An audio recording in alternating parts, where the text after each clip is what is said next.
Hey, Hound Dogs, I'm David Hankins, And I'm Paul Hankins. and welcome to On the Air with Power Squared. This week we have a special guest, Nina Gaillard, who was the fourth colorist on Power Squared. And we have just happy to have you back on the show. Happy Actually, to be here. yeah, you had been on it. We had done some YouTube stuff with you before, but we haven't really talked since you left us. We've gotten over it, so we're gonna make amends. No, tell us a little bit about for people who don't know you. Tell us like, have you always been into comic books or drawing Uh, or? for the for the most part, like drawing pretty much all my life. And then when I found out about SCAD, Savannah College of Art and Design, having basically a comics major, I went to that, and so I've just been trying to do things in comics ever since. So, yeah. Did you have a favorite comic growing up? Hmm. Oh, that's tough. Well, oddly enough, I really like the Archie comics growing up. Hmm. Those were Okay. kind of like my first few ones. Yeah. Yeah. Huh? It's not bad. Yeah. It's been around for what, 75 years or something. Obviously, it has staying power, Yeah. and I Yeah. guess they keep reinventing it as they go. So that was your favorite. The idea of going to Savannah College of Art and Design, do you have to like apply? I mean, you apply, but is there an audition or they look at your portfolio or how's that work? Well, you could kind of get in without that, but I mean, of course, I did try to have a portfolio, but I didn't really have a portfolio at the time, right out of high school. Right. So, but somehow I still made it in. It's luckily enough that helped me improve to actually have a portfolio now. So, yeah, that worked out like that. Were there other colleges you thought of applying to, or was it always just SCAD? I mean, there was like Georgia Southern, which wouldn't be my major at all, or like Armstrong University, which had art, but like it wasn't specialized in what I wanted to do. So SCAD was really the only like art college I ever really wanted to do. Okay. And that's a 4-year program? Yes. Okay. Um, did you have a favorite class at SCAD? My digital coloring class, which really got me into coloring comics and made me realize that like comics is a pipeline in a way where like, everyone has a specific role and you don't have to be the one doing everything. So if I could just do the coloring, I was happy to know that that's a thing I could do, basically. Well, good. And that was your favorite class, and Yeah. that's what you did for us. Um, we've gotten a lot of our creative team people from SCAD. Mhm. Rachel Wells, who's our current artist, and the two previous colorists, Lisa Richards and Paige Camburn, were also from SCAD. Uh, just curious, did you know any of them while you were there? Rachel's the only one that I probably have maybe seen in the hall or something, because I think she's also a sequel major. Mm-hmm. So I've probably seen her at one point. But the others, not, I don't, not really. Okay, just curious. Um, uh, yeah, so Rachel said it's a fairly large school. Yes, Like, yeah, for the most part, especially the Savannah campus. There's a lot of people there. and you did you like Savannah or? Oh yeah, if I could, I would like to go back to Savannah. Maybe not to stay for long, but like a few months to a year, maybe. I just really like the downtown area and like the walkability of it all. It's such a nice place to be. Right, it's a smaller town, right? Yeah, I do better Oh, in smaller towns. yeah. Um, so how did you? So let's get into you started to work on Power Squared. How did you find out about the opening that we had? I know Paige was after the 2 issues, 3 issues was wanted to leave, Yeah. and she offered to help us find the new colorist, which ended up being you. But how did you find out about the opening? I think they posted uh, something like something on one of the Facebook pages for SCAD, Mm-hmm. and I had a friend tell me about it, and I was like, oh well, I mean, I think I could do it, so I might as well give it a shot. So that's how I found it. Were you still at school when you started working on it? No, I had been out, I want to say, because that was 2018, 17, I think. 17? Okay, then yeah, I had been out probably for like a few months, I think. Yeah, so it wasn't too long. So you worked on 7 issues, from issues 6 through 12. Hmm. The Kirby Good and Evil, the Math Magical, and What's in a Name story arcs. Hmm. Did you have a favorite issue or favorite story, or? I really liked issue 10 when Quincy was introduced. I thought like her powers were really cool with the tetrachromatic vision. Is Yeah. that what it's called? Yeah, yeah. Like it's something I've never really seen or thought of before, so it was very interesting. And like I think that issue probably pushed me the most with coloring as well, with like, her vision and a lot of fire and night scenes a lot. Yeah. So it was, yeah, it pushed me a lot. So I really enjoyed that. Good. Um, did you learn anything from the experience of working on Power Squared? Uh, Mainly like figuring out my process for coloring and then also like my own style in a way. How I want to do lighting and uh, coloring some difficult things like explosions and fire and like lighting for nights and whatnot. And just solidified how much I enjoyed coloring for comics. Whereas, like, okay, if I can find other jobs like this, then I would jump at the chance, basically. So, yeah. Okay, good. Um, are you still following the story or the book? I haven't yet. Well, I mean, because the only ones that have been out are the ones that I already did. Yes, So yeah. I kind of know, I guess, Where some it's of going that. so far? Yeah. Yeah. Maybe when the newer ones come out, then I'll check those out. But Yeah, yeah. so this is sort of we haven't really shown this to anybody, but since you worked on it, Yes. issue 12, if you could see Oh. that. That's, Oh yeah. yeah, I that's, remember. that'll eventually be coming out soon. Yeah, we seem to work really far in advance. Um, but yeah, that was the end of that story arc. And you decided to leave us, which we've gotten over now, but and it worked out. We found I think a really good. I don't want Julie to think we're not happy with her. We're very happy with the current colorist that we have, and it's nice that she's kind of local, so it kind of makes it a little easier. Um, so why you left for your own reasons? You want to tell people what they were? Well, basically, I wanted to see, I guess, what else I could do. Like, because honestly, at the time, I didn't have like any other offers or anything. I was just like, I think it's time I like try something else. And in a way, it worked out because like I did end up getting another coloring job like a little bit after that, and then other jobs as well with like children's book and whatnot. Mm-hmm. So like it was definitely a leap of faith to try to do something new, but I'm glad it paid out, and definitely like the experience of working with you guys definitely gave me the confidence to try other things. So I think that also helped with that. That's fine. I mean, there's no hard feelings, obviously. Oh yeah, That you left. I hope not. No, we brought you back on the show. No.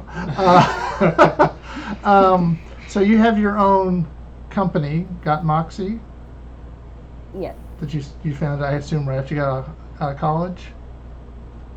Yeah, my dad definitely pushed to like, oh, if you're gonna do freelance stuff, you should like have your own company to work through. Okay. So Is that way you're in LLC and all that? yeah, basically. That's good. No, it's a smart move. Um, and you just celebrate for LinkedIn, your 4th anniversary. Oh, wow, I didn't even realize Yeah. that. Oh man. So, yeah. So LinkedIn keeps track. I don't know how accurate the start date is, but yeah, sure. But anyway, congratulations on 4 years. Oh, thank you.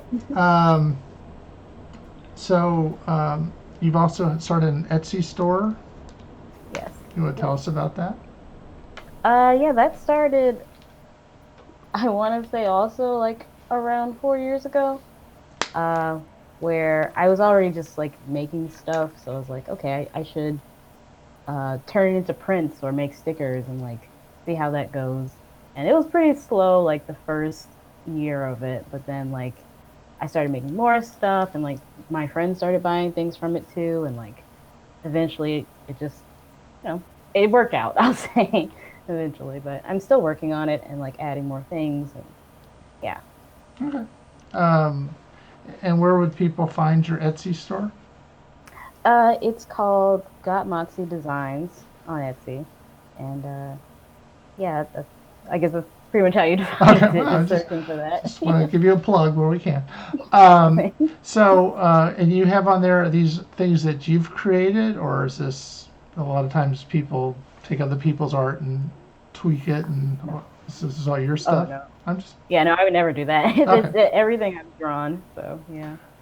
If you've ever been to a Comic Con, it seems like a lot of the stuff people are selling is their version of Yeah. superheroes and things like that. So just Well, yeah, I do like fan art stuff where it's where I draw my version of a character. Like I have like one for DC characters or Doctor Who. So yeah, okay. I mean, there's nothing wrong with that. It's yeah, just asking. You've published a couple of books.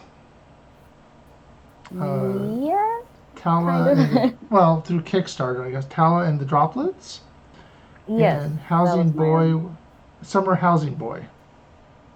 yes. The Talia and the Droplet one is my own that I did in college. I started it, and so I just decided, oh, I'll just make it into an actual book and see how that goes. And so that was an interesting process. And then working on somebody else's book was also an interesting process. But yeah, it gave me a lot of experience, that's for sure. And made it's another thing that I like doing along with coloring comics is making children's books. Right. Okay, so do you want to tell us a little bit about Tala and the Droplets?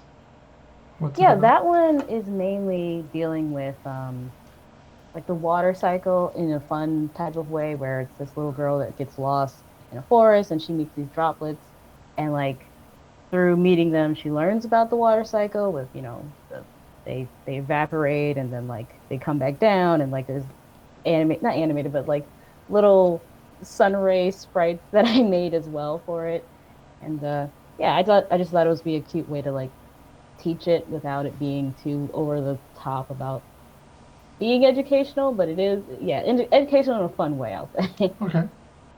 Yeah. So have you thought about doing more books like that?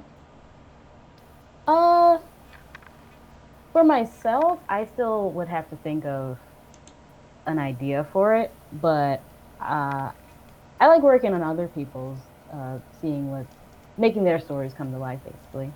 So yeah, I would definitely would work on more. So Oh no. Sorry, my that's dog. that's fine. You want to tell us something about Summer Housing Boy? Yeah, that one, how to explain it? It's basically a boy going through his day during the summer of like people he meets in his neighborhood and like uh I guess that's kind of pretty much the bulk of it. It's just you meet people in the neighborhood like through his mom and like his sister and also going to the market and stuff and just him enjoying his day basically. Where does I guess the title come from? Summer Housing Boy. Uh According to the author, I think it's because oh, what did she say? Oh, it's been a while since I talked to her about it. Well, he lives in like those like a housing, like how do I explain it? It's like apartment housing in like in city areas. Uh-huh. I don't know the exact name for them, Like but housing project kind of a thing. Yeah, basically. And so it's during the summertime and he's out of school, so he's just living life, I guess. Okay, I'm just curious the title had. I haven't read the book. Sorry to say. So those were both crowdfunded, right? uh the summer housing board one, I don't think it was, no, that one wasn't crowdfunded. Okay. Um yeah, there is another one that I'm working on now that was crowdfunded, but yeah. The summer housing board, she just funded herself Okay. basically. Yeah. So you were there, if I recall, you were working on another book with somebody, right?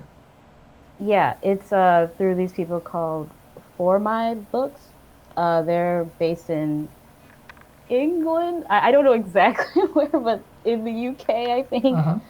Um, and yeah, so I'm working with them to do one of four books with three other artists, basically, uh, to make a yeah, to make a children's book. Okay. So I mean, it's one book, and there's four creative teams working on it, or they don't. Yeah, yeah, Oh, it's basically yeah, each artist has their own different book. They're not really connected, but it's just like under one company. is it the same author on all four? No, different authors too. Okay. Yeah. No, you applied and they assigned you to one of the books. Is that how it Well, they works? actually reached out to me Oh, about cool. it, and yeah, and then they once I agreed and everything, then they were like, okay, this is the one we're gonna match you up with, and yeah, just go from there. Is that? I mean, I don't know if you knew the author of Summer Housing Boy before, but is it? I mean, is it weird to work with somebody you've just here's the person you're gonna work with kind of a deal? Um, Not really. I guess because I've gotten used to that with like commissions and like other smaller freelance projects. So I realize, it's a temporary thing just to uh get the project going and to get it done. And so,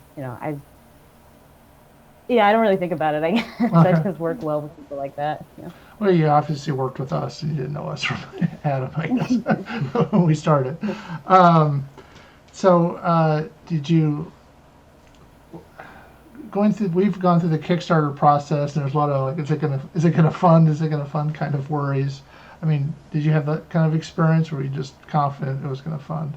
You did talk. Well, I'm always a little like, because I recently did a Kickstarter as well for some enamel pins I made, and so there is that dread of like, is it gonna make it? I'm gonna try to advertise as much as I can, but there's only so much I can do, and like, yeah, it can be a little nerve-wracking. Right. Did they fund Uh, the pins? enamel pins I did? Yeah. Oh yeah, yeah, they Okay. did. Well, that was nice. So is Tala and the droplets available still, or is it only was it a Kickstarter and that's it? Oh no, it's still available. I have it on my Etsy actually. Okay. So if And people also are with all the little things I made with it, like stickers and posters. okay, so it's still out there and available. That's good. I mean, sometimes Kickstarters, that was your one chance to get it and it's gone. Yeah. Uh, Um, so, in looking at your resume, you've done some background work on Valentine's Academy. oh yeah, that's it's a visual novel that someone asked me to just make some sketches for the demo they were doing for it, for Okay. their visual novel. Yeah. It said it was a visual novel game. Yes. Yeah. That sounds. I mean, can you tell us anything about that? It just, or is it you just did the work and that was Yeah. I mean, well, those types of games they're just. I guess it's mainly like they're reading and like you just make choices through it. Like it's an interactive movie almost. Uh, but yeah, basically it requires just still backgrounds and like some people draw sprites and whatnot for it. And yeah. so you've played? Is that kind of a game you've played before? Yeah, I played visual novels. Okay, like an example. Well, I played the Silver Case. That was a unique kind of visual novel that uses a film window, which lets it do kind of which let Student 51 kind of do whatever he wanted to do with it. Although a more traditional visual style of visual novel that I'm familiar with is Doki Doki Literature Club. Now, Yeah. is not being much of a, I say, a game player, but I mean, do you make choices that change this how the story goes? Or? Yeah, and visual novels often have multiple routes. Okay. So that encourages replayability because then there are multiple endings. So then you explore the different routes to get to different endings, or each route can have their own multiple endings. And you're like, oh, where did I screw up here? Or how do I change what I did here to get to this ending? Okay. I saw a movie one time where the audience would vote on, like, here's two choices, and you got the, where the people would vote, and they would choose whatever was the most popular in the movie. That's where it would go, and then it comes another sport people pick. And it ended up basically, I sat through it more than once, and I think it came back to the same ending, no matter what you picked. But it was kind of interesting. So, okay, just kind of, everybody's up on everything. Right. You've also gone to, I know that while you're working for us, you did a convention. Have you done more of those? Unfortunately, no. I was going to, in 2020, have 2 conventions to do, but, well, Yeah. Yeah. we had plans too that didn't go anywhere. 20 got kind of lost. A lost year. Yeah. So how was your one con then? How was that experience like for you? It was pretty good. Like, I actually really enjoyed the interactions I've had with people face to face when they see my art and ask me questions about it, and just that in-person interaction is definitely different from people just liking it online. Yeah. So it was good. That's cool. I mean, you enjoyed the face to face and yeah.